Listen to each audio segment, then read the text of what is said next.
Hello students, 11th class का first lecture हम ले चुके हैं। आज हम स्टार्ट कर रहे हैं लेक्चर सेकेंड, यानी आपकी फर्स्ट चैप्टर की ये दूसरी क्लास है। तो चलिए हम स्टार्ट करते हैं दूसरी क्लास। चैप्टर फर्स्ट ये अपना रसायन विज्ञान की मूलभूत अवधारणाएं हैं। कुछ बेसिक आपको मैंने बताया था। अब हम आगे स्टार्ट कर रहे हैं जो सेकेंड क्लास। तो मैंने बताया था आप लोगों को रसायन विज्ञान और पदार्थ। अब हम चर्चा करते हैं। हमने बताया था कि अब आगे हम पदार्थ का आप लोगों को वर्गीकरण बताएंगे और पूरा चैप्टर क्लासिफाइड कर दिया हमने। पदार्थ का वर्गीकरण है तो उसमें क्या क्या आपको पढ़ना है, बहुत अच्छे से आपको समझना है ध्यान से।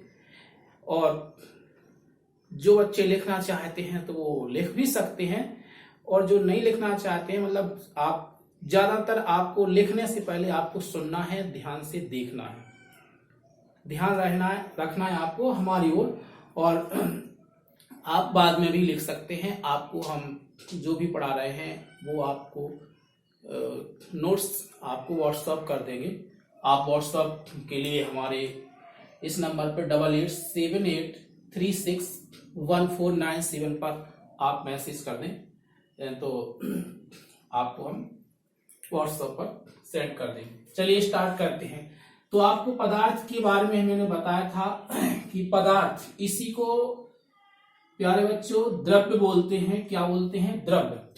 द्रव नहीं, द्रव लिक्विड होता है, द्रव्य पदार्थ।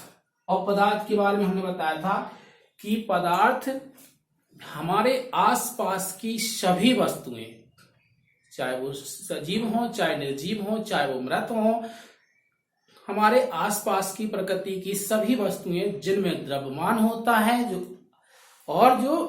स्थान घेरती हैं वो पदार्थ होता है। अब पदार्थ का वर्गीकरण है तो पदार्थ को दो प्रकार से वर्गीकृत किया गया है। एक तो भौतिक वर्गीकरण, पदार्थ है जो द्रव्य है उसको क्लासिफाइड किया गया है दो प्रकार से। एक तो है अपना भौतिक वर्गीकरण और दूसरा यहां चल के देखो ये है रासायनिक वर्गीकरण। भौतिक वर्गीकरण और रासायनिक वर्गीकरण। भौतिक वर्गीकरण में पदार्थ की तीन अवस्थाएं होती हैं। एक तो है ठोस अवस्था, द्रवावस्था और गैस अवस्था। एक पदार्थ की चौथी अवस्था होती है वो प्लाज्मा, लेकिन याद रखना है, बस आप लोगों को यहां नहीं लिखना है। तो तीन अवस्थाएं, ठोस, द्रव और गैस। ये है अपना भौतिक वर्गीकरण कि पदार्थ को भौतिक अवस्था के आधार पर तीन अवस्था में बांटा गया है, ठोस, द्रव और गैस। अब है रासायनिक वर्गीकरण। जो रासायनिक वर्गीकरण है वो शुद्ध पदार्थ और मिश्रण, दो तरह से क्लासिफाइड किया गया है, वर्गीकृत किया गया है। और जो शुद्ध पदार्थ है उसको तत्व और यौगिक में बांटा गया है, और जो तत्व हैं उनको तीन तरह से विभाजित किया गया है। तत्वों को धातु, उपधातु और अधातु। इसके बाद जो ये धातु, उपधातु और अधातु जो पूरी आवर्त सारणी है, जब स्टार्ट करेंगे तो आपको बहुत ज्यादा से अच्छे से क्लियर हो जाएगा। फिर है जो यौगिक हैं, यौगिक को दो तरह से बांटा गया है, कार्बनिक यौगिक और दूसरा है अकार्बनिक यौगिक। और जो मिश्रण है, मिश्रण को दो तरह से बांटा गया है। एक तो है समांगी मिश्रण और दूसरा है अपना विषमांगी मिश्रण। अब हम क्रम अनुसार चलते हैं, आपको हम समझाते हैं और आप हमारी ओर ध्यान दें, विशेष अच्छे से समझें, सुने, ध्यान से सुनना है, आपको देखना है, लिखने पर ध्यान नहीं देना है। लिख तो आप बाद में भी लिख सकते हैं, समझो बहुत अच्छे से। तो चलिए भौतिक वर्गीकरण पर चर्चा करते हैं हम। भौतिक वर्गीकरण में पदार्थ की तीन अवस्थाएं, ठोस, द्रव, गैस। ठोस की एक स्ट्रक्चर ड्रा करते हैं हम इस प्रकार से हमने एक स्ट्रक्चर ड्रा की है। आप लोग देखें ध्यान से और सुने इस प्रकार से। और द्रव में हमने इस प्रकार से, ध्यान से देखें क्या इनमें डिफरेंस है, अंतर क्या है इसमें। और इस प्रकार से देखो, कहने का मतलब अब ये है, आप जो देख रहे हैं यहाँ पर, तो ये अंतर में ये नहीं है कि सर इसमें इतने ये बिंदु बना दिए, सर इसमें कम बिंदु है, सर इसमें और कम बिंदु है। इसका मतलब ये नहीं है। इसका मतलब ये है कि यहाँ जो ये बॉक्स है और ये संरचना जो बनी हुई है, इसमें जो बने हैं क्या, अवयवी कण हैं। मतलब ये जो पूरी संरचना बनी है उसमें क्या है, अवयवी कण, या इन्हीं को बोला जाता है रचक कण या रचक अवयव।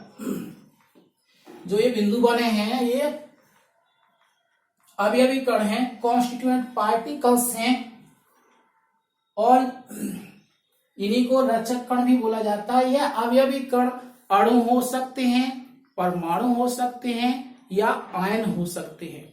अवयवी कण अणु हो सकते हैं, परमाणु हो सकते हैं, या आयन हो सकते हैं।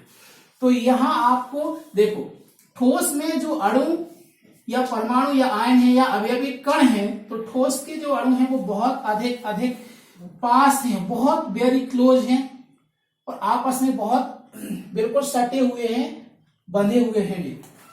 तो ये ठोस के कण हैं। जो कण हैं, सीधी सी बात है, अभी यहाँ ये भी हो सकते हैं कि जो ठोसों के कण हैं वो बहुत पास हैं। द्रव के कण हैं वो देखो ठोस की अपेक्षा कैसे हैं, दूर हैं। और जो गैस के कण हैं वो और ज्यादा दूर हैं। अब बात ये आती है कि जब ठोस के कण पास हैं और द्रव के दूर हैं और गैस के और ज्यादा दूर हैं, तो ठोस के कण पास हैं और आपस में बंधे हुए हैं, तो यहां पर इतनी कंडीशन लगती हैं इनमें, एक तो आकार की, एक आयतन की, अंतरा आकर्षण बल की, संपीड़ितता, गति और भी है।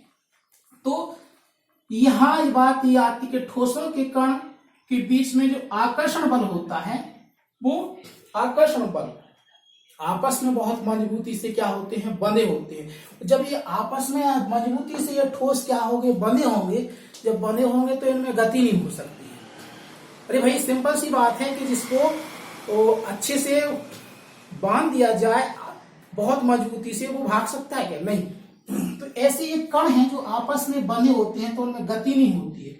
जब गति नहीं होती है तो इनका आकार कैसा होता है, मतलब निश्चित होता है। इनका आकार कैसा है, ठोसों का आकार होता है कैसा, निश्चित। और जो द्रव हैं, द्रव के जो कण हैं दूर हैं, आपस में बंधे नहीं हैं, मतलब ये गति करने के लिए स्वतंत्र हैं। लेकिन जो द्रव में जो गति होती है वो एक निश्चित सीमा तक होती है, पूर्णतः स्वतंत्र नहीं रहते हैं। इनमें जो गति है वो होती तो है, लेकिन पूरी तरह स्वतंत्र नहीं होते हैं इनके कण गति करने के लिए। जैसे हमने एक गिलास में पानी लिया, तो पानी लेने के वो गिलास का पानी है, वो उसमें आप देख सकते हैं कि जो पानी है, मान के चलो ये गिलास ही है, इसमें जो पानी है, तो पानी है तो पानी के जो कण हैं आप उसको फर्श पर डाल देंगे तो ऐसा नहीं है कि वो पूरी तरह पूरे कमरे में फैल जाए। फर्श पर कुछ जगह ही फैल पाएगा। क्यों? क्योंकि वो उसके कण हैं वो पूरी तरह गति करने के लिए स्वतंत्र नहीं है, लेकिन फिर भी गति करते हैं, फैल जाते हैं, उनमें तरलता होती है।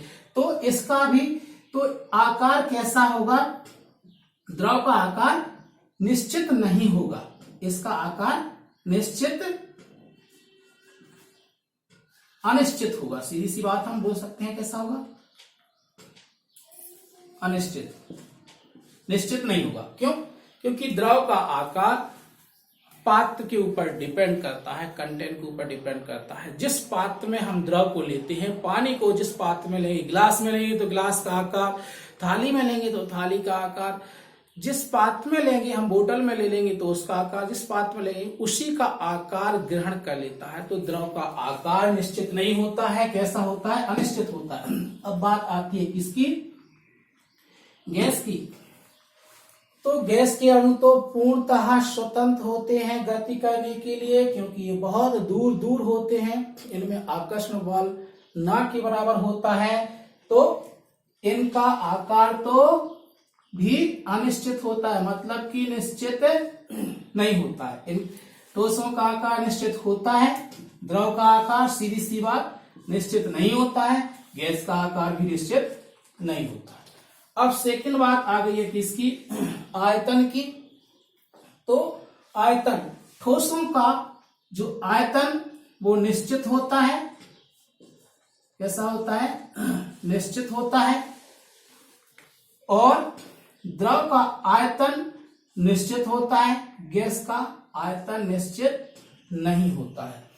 अब ठोसों का आयतन और आकार दोनों निश्चित होते हैं। क्यों? क्योंकि उनमें आकर्षण बल बहुत अधिक होता है। उनके जो कण होते हैं वो गति नहीं कर सकते हैं, वो फैल नहीं सकते हैं, इसलिए उनका आकार और आयतन दोनों निश्चित होता है। द्रव का आकार अनिश्चित होता है लेकिन आयतन निश्चित होता है। जैसे हमने ये पात्र लिया और जी कितने लीटर का है, मान के चलो 2 लीटर का है, और हमने इसको कितना आधा भर दिया, 1 लीटर भर दिया जल।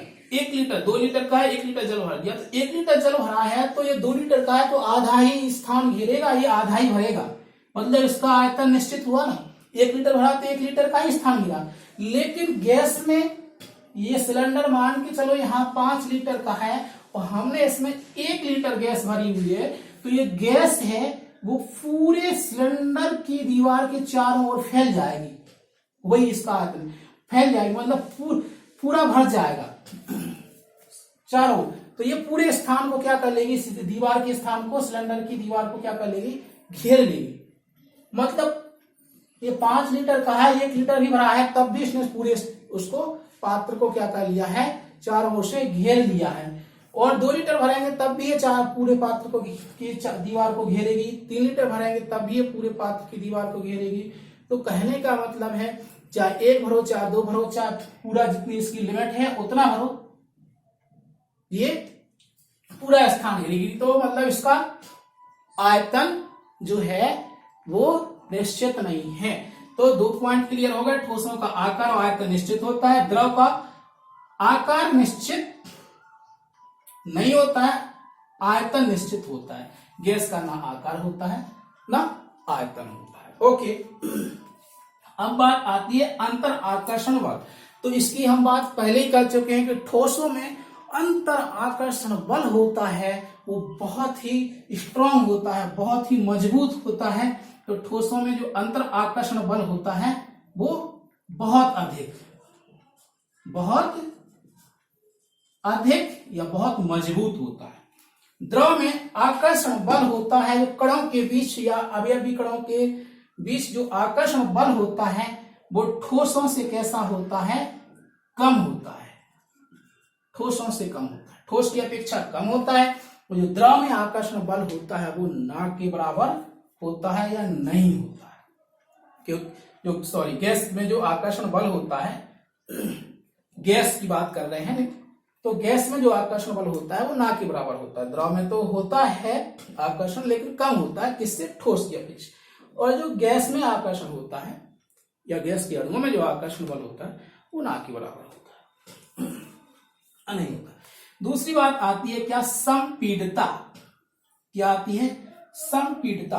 संपीड़ितता का मतलब होता है कंप्रेस्ड यानी दबना। जैसे कोई सीट कवर तो देखा होगा आपने, जैसे उस पर बैठते हैं तो वो क्या संपीड़ित हो जाता है? दब जाता है ना। या तो संपीड़ितता का गुण कैसे?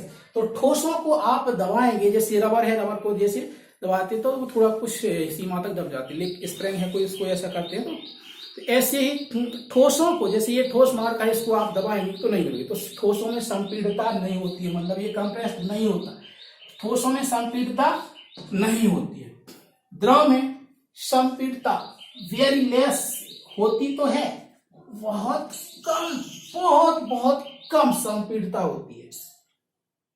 और गैस की बात करें तो गैस में संपीड़ितता होती है बहुत अधिक, बहुत अधिक। अब यदि संपीड़ितता आपको नहीं समझ में आ रही है तो और अपने जैसे सब बुंदेलखंड के हैं, तो कहने का मतलब जो भूसा होता है, जैसे आप बोरी में भूसा भरते हैं तो उसको दबा दबा कर भरते हैं तो और ज्यादा भरता जाता है, तो मतलब वो संपीड़ित हो जाता है, होता जाता है, उसको दबा दबा के भरते हैं। तो ऐसी गैस, अब गैस का मतलब उसको दबा दबा के नहीं, लेकिन गैस का मतलब ये है उसमें संपीड़ितता का गुण होता है।